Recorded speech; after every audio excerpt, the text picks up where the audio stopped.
بسم الله الرحمن الرحیم. سلام ماندن باشین. جان شما جور خیرتی است. در سایتون چطور است؟ خوب هستین؟ بچه شما خوب هستین؟ خدا شکر. تشکر. ما هم خوب هستم. پس بین که درس خدا بخیر شروع کنیم. درس ما و شما درس 27 فصل دوم جغرافی صنف نهم است که در صفحات 77 و 78 کتابتان در مورد جغرافیای مواصلاتی استرالیا گفته. اما پیش از او که در مورد جغرافیای مواصلاتی و وسایلی که در حمل و نقل و ارتباطات تجاری، اقتصادی و مسافربری در استرالیا مورد استفاده قرار میگیره او را بخوانیم و بفهمیم، یک مرور کوتاه در مورد درس گذشته خودم داشته باشیم. حتما یادتان است که ما شما در درس گذشته در مورد صنایع و معادن استرالیا گفتیم. حتما یادتان است. همونطور است دیگه. بله. اول از معادن استرالیا گفتیم استرالیا یکی از کشورهای تولید کننده و صادر کننده عمده مواد معدنی به حساب میره که در سال شاتان است 1851 میلادی موجودیت اطلاعات استرالیا توجه انگلیسا و دیگر ممالک اروپایی را به خود جلب میکنه و تعداد زیاد از اونا به طرف استرالیا مهاجرت میکنن که کشور هم دومین کشور تولید کننده آهن و همچنان بزرگترین تولید کننده بوکسیت در جهان است که گفتیم برای تولید آلومینیوم مورد استفاده قرار میگیره. خود از این ماده البته. و مواد معدنی که در استرالیا استخراج میشه عبارتند از طلا، نکل، مس، سرب و یورانیم. استرالیا بعد از ایالات متحده آمریکا دومین ذخایر بزرگ یورانیم جهان هم در اختیار خود داره. مهمترین منطقه نفتی استرالیا گفتیم که در آبنای باز قرار داره که بین جزایر تسمانی و ویکتوریا موقعیت داشت. یک پاس که گفتیم مرور میکنیم. و یک کشور میتونه یک بخش احتیاجات نفتی خود از داخل تامین کنه و در همین ساحه تولید گاز طبیعی هم داره و صورت میگیره. استرالیا یکی از کشورهای صادر کننده زغال سنگ هم بود که براتان گفته بودم.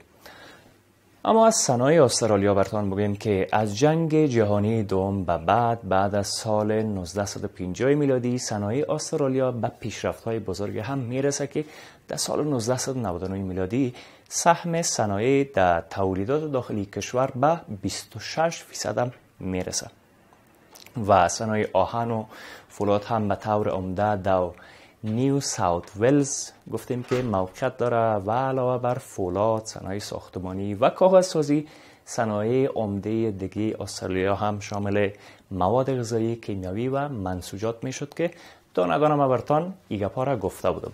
و از صادرات و واردات استرالیا براتان گفتم صادرات استرالیا علاوه بر گندم، گوشت، پنبه، زغال سنگ، طلا و ماشینالات که به ارزش 69 میلیارد دلار بین استرالیا و کشورهای مثل ژاپن، اتحادیه اروپا، ایالات متحده آمریکا، چین و دیگر ممالک آسیایی هم میرسیده.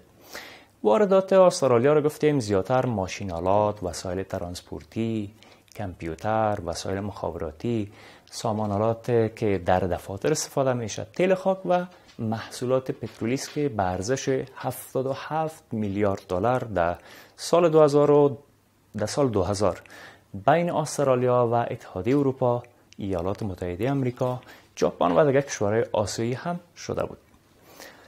گپایی بود که در درس گذشته خواندیم، دوباره کوتاه براتان مرور کردم که انشالله هم فراموش نشه و هم دوباره یک مرور شود که در یاد ما همیشه باشه. اما بیم از اهداف درس جدید خود بگیم که با خواندن درس جدید ما و شما چی چیزا را باید بخوانیم و چی چیزا را باید بفهمیم.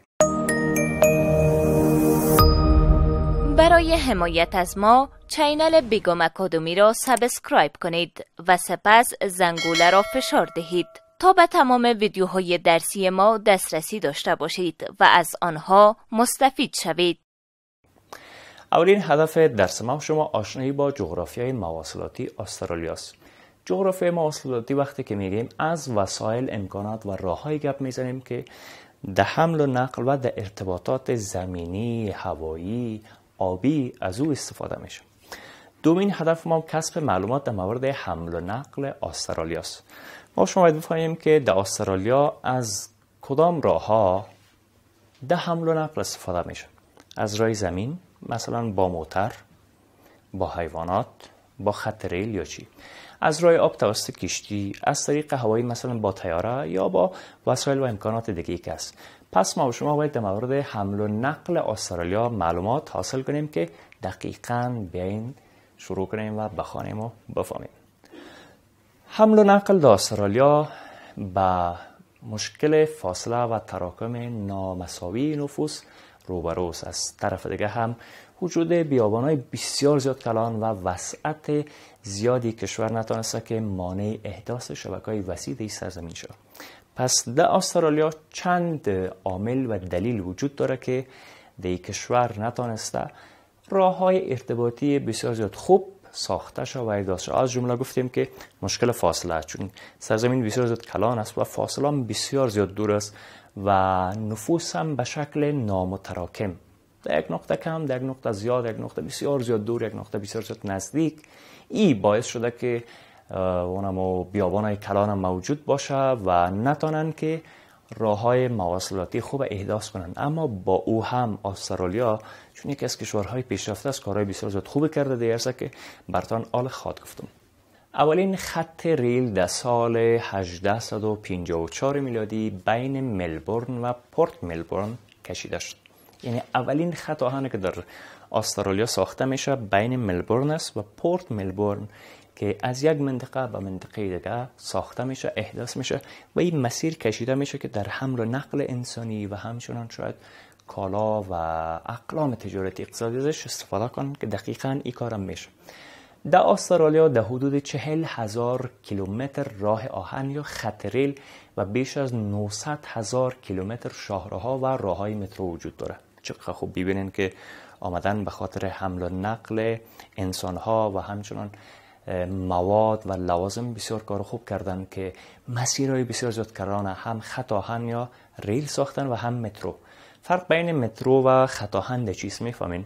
معمولا خط ریل یا خط آهن بین شاهراها و مسیرهای بسیار زیاد کلان و طولانی ساخته میشه.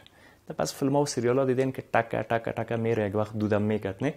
اما دود نمیکنه، بعضیش برقی است، بعضیش هم پیشرفته تر شده.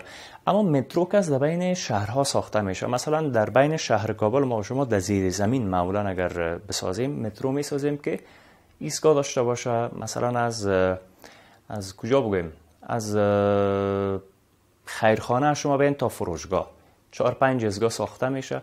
از فروشگاه ما را مثلا ببر طرف پلچرخی، از پلچرخی پس ما را ببر طرف ارزان قیمت، از طرف ارزان قیمت ما پس بیم کارت نو. به این شکل در زیر زمین مترو ساخته میشه در بین شهرها که برای خود مردم یک شهر و یک ولایت باشه. فرقش هم است که در استرالیا دقیقاً همین کارا میکنن، هم خط آهن میسازن و هم مترو میسازن که در حمل و نقل ازش به خوبی استفاده کنن. و بیشتر از این راه‌ها در نواحی شرقی، جنوب شرقی، جنوبی و جنوب غربی استرالیا ساخته میشن. در نقاط مختلف استرالیا هم خط آهن یا ریل میسازن و هم مترو به خاطر حمل و نقل استفاده میشه. شاخه شرقی راه آهن کشور که از شمال به جنوب امتداد یافته شهرهای بریسبن، سیدنی و ملبورن را به یکی دیگه وصل میکنه. ببینین که از ساحل شرقی آغاز میشه و الا شمال و جنوب ادامه پیدا میکنه. شما ببینین که یک سمت کشور را به یک سمت دیگه وصل میکنه که چند شهر با هم در ارتباط میسازه.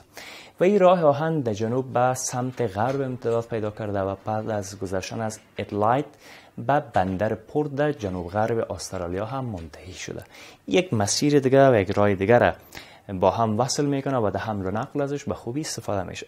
و قسمت عمده دریاهای استرالیا به سبب جریان تند اونا که دارن برای راه آبی داخلی استفاده متاسفانه نمیشه. اما از جهیل‌های واقع در جنوب استرالیا و تا حدود هم از دریاها به منظور حمل و نقل استفاده میشه. یعنی با اندازه‌ای که باید از دریاها به خاطر حمل و نقل استفاده کنن و کشیرانی در صورت بگیرن متاسفانه در استرالیا نمیشه. اما بازم وضعیت دیده، مکان دیده و جریان‌های تند و ضعیف آب دیده در حمل و نقل و مخصوصا از راه کشتی و از طریق کشتی در استرالیا استفاده میکنن که در حمل و نقلش بسیار زیاد کمک میکنه. اما استرالیا دارای 52 بند کشتیرانی است که از او جمله میتونیم بگیم سیدنی، ملبورن، نیوکاسل، ادلاید، بریسبن و هوبارت قابل کشتیرانی و استفاده است که من براتون نامش را گرفتم. و بنادر استرالیا نه تنها برای حمل و نقل مواد از طریق راههای آبی به جهان خارج اهمیت داره، بلکه در داخل استرالیا هم برای حمل و نقل بین ایالت‌های مختلفش مورد استفاده قرار میگیره. چقدر خوب است.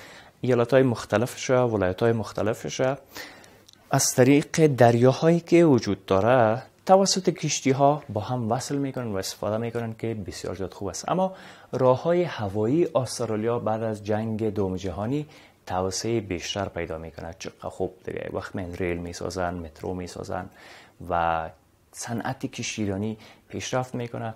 اما بعد از جنگ دوم جهانی که در 1945 خاتمه پیدا میکنه، در اینجاست که راههای هوایی استرالیا دیگه پیشرفت زیاد میکنه. طیارهای مختلف مورد استفاده قرار میگیره و ترانسپورت هوایی در استرالیا بین شهرهایی که از هم دور هستن بسیار زیاد اهمیت داره و پیشرفت خوبم کرده، چون از طریق طیاره و راه هوایی ما میتونیم که مسیر بسیار زیاد دور درازه در وقت کم اما با کم هزینه و مصرف زیاد طی کنیم و بریم و برسیم. تمام شهرهای بزرگ استرالیا دارای میدانهای هوایی هستند و در این کشور 441 میدان هوایی خرد و بزرگ وجود داره که خدمات خوب را عرضه میکنه و از خدمات خوبم برخوردار است. 441 میدان هوایی ماشاءالله بسیار زیاده است. بسیار تمام گپایی بود که در مورد صنعت حمل و نقل و راههای مواصلاتی استرالیا براتون گفتم. بین که کوتاه درس خود جمع‌بندی کنیم باز بخیر تمام میکنیم. قسمی که پیشتر گفتم درس خود کوتاه جمع‌بندی کنیم باز کارخانگی رو براتون میتونم. من هیچ وقت کارخانگی یادم نمیره یا شما نخواد. برای گفتیم که حمل و نقل در استرالیا به دلایل مختلف یک کمه که با مشکل مواجه است. مثلا فاصله بسیار زیاد دور است، تراکم نفوذ در نقاط مختلفش کم زیاد است و بیابان‌های بسیار زیاد وسیع در استرالیا است و این مانع احداث شبکه‌های کلان حمل و نقل در سرزمین به نام استرالیا شده. و اولین خط ریل در استرالیا در سال 1854 میلادی بین دو منطقه که میشد ملبورن و پورت ملبورن کشیده شد و ساخته شد و در استرالیا در حدود 40,000 کیلومتر راه آهن یا خط ریل وجود داره و بیش از 900,000 کیلومتر شاهراه‌ها را با هم چی کرده توسط متروها وصل کردن که بیشتری راه‌ها در نواحی شرقی، جنوب شرقی، جنوبی و جنوب غربی استرالیا هم احداث شدند. و شاخه شرقی راهن کشور که از شمال گفتیم به جنوب امتداد پیدا کرده، شهرهای بریسبن، سیدنی و ملبورن به یکی دیگه وصل کرده و این راهن در جنوب به سمت غرب امتداد پیدا کرده و رفته و بعد از اینکه از ادلاید میگذره به بندر پورت در جنوب غرب استرالیا میرسه و قسمت عمده دریای استرالیا ای که جریان تند آب داره قابل کشتیرانی نیست، اما از جهیل‌هایی که در جنوب استرالیا واقع است تا حدود میشه که به خاطر حمل و نقل و کشتیرانی استفاده کنن که این کارم میکنن و استفاده میشه. و استرالیا گفتیم که 52 بند کشتیرانی داره که از اون جمله سیدنی بود، ملبورن بود، نیوکاسل بود، ادلاید بود، بریسبن بود و هوبارت که ما براتون نامش گرفتم. و از راههای هوایی استرالیا گفتیم که بعد از جنگ دوم جهانی توسعه بیشتر پیدا میکنه و ترانسپورت هوایی در استرالیا بین شهرهایی که از هم بسیار زیاد دور از دارای اهمیت است و تمام شهرهایی که در استرالیا هست میدان هوایی دارن و 441 میدان هوایی خرد و بزرگ که از خدمات خوبم برخوردار هست و در خدمت مردم استرالیا و بیرون از استرالیا است. تمام گپایی بود که بسیار زود کوتاه براتون خلاصه گفتم. تمام. اگر سوال ندارین ببینیم که ما براتون 3 سوال کارخانگی بگویم و درس بخیر تمام کنیم. نوشگان سوال اول: استرالیا دارای چند نوع راههای مواصلاتی است؟ استرالیا دارای چند نوع راههای مواصلاتی است؟ شما میگین زمینی، هوایی، آبی، برای هر کدامش مثال میگین دیگه. سوال دو: اولین خط ریلی در استرالیا در کدام سال و با کدام نام ساخته شد؟ اولین خط ریلی در استرالیا در کدام سال و با کدام نام ساخته شد؟ سوال سوم: کدام نوع ترانسپورت در استرالیا پیشرفت خوبی کرده است؟ کدام نوع ترانسپورت در استرالیا پیشرفت خوبی کرده است؟ شما میگین مثلا خط ریل آهن یا هم راههای هواییش، کشتیرانیش، کدامش؟ یه هم 3 سوال کارخانگیتان. درس ما تمام شد، انشالله که فهمیده باشین. اگر بازم سوال داشته باشین میتونین از ما بپرسین. در غیر از خداحافظی کنیم تا که بازم همدیگر رو میبینیم. متوجه خود باشین. خداوند نگهدار. قبل از آغاز درس بعدی وقفه کوتاه میگیریم.